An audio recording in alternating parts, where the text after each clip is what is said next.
अस्सलाम वालेकुम व्यूवर्स, उम्मीद करती हूँ आप सब खैरियत से होंगे, ठीक ठाक होंगे। आज हम बनाने जा रहे हैं बहुत ही मज़ेदार से बंद गोभी के कबाब, जो कि बहुत यमी होने वाले हैं। आप लोगों ने वीडियो को अंत तक ज़रूर देखना है।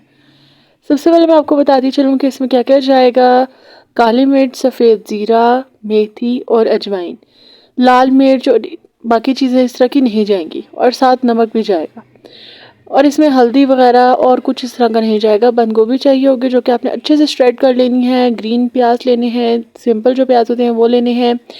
हरी मिर्चें लेनी है, और उसके साथ साथ कॉर्नफ्लावर लेना है, आलू उबाल लेने हैं, और इन सब चीज़ों को मिक्स कर लेना है।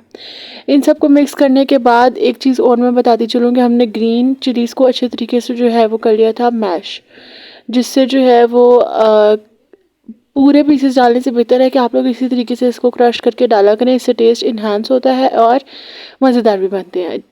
इसी तरह मैंने प्याज डाल दिए हैं, धनिया जो मैंने काट के रखा था वो डाल दिया है, और साथ ही साथ मैं बंद गोभी भी ऐड कर दूँगी।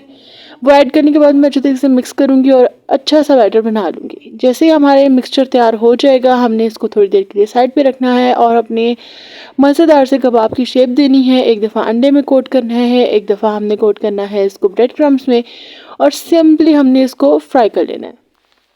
तो साथ मेरी रिक्वेस्ट है कि अगर आपने चैनल को अभी तक सब्सक्राइब नहीं किया है तो काइंडली जल्दी से चैनल को सब्सक्राइब कर लें, वीडियो को लाइक कर दें, कमेंट कर दें। तो इस तरह से हमारे मज़ेदार से जो है वो बंद गोभी के कबाब तैयार हो गए थे। केचप के साथ खाएं, चटनी के साथ खाएं, ब्रेड में आप इसको लगा के खाएं, सैंडविचेस की तरह या जिस तरह मर्जी। बहुत ही ज़्यादा मज़े के थे। अगली वीडियो लेकर बहुत जल्द हाजिर होंगी। अपना बहुत बहुत ख्याल रखिएगा। खुश रहें, आबाद रहें, हंसते मुस्कुराते रहें। फ़ी अमान अल्लाह।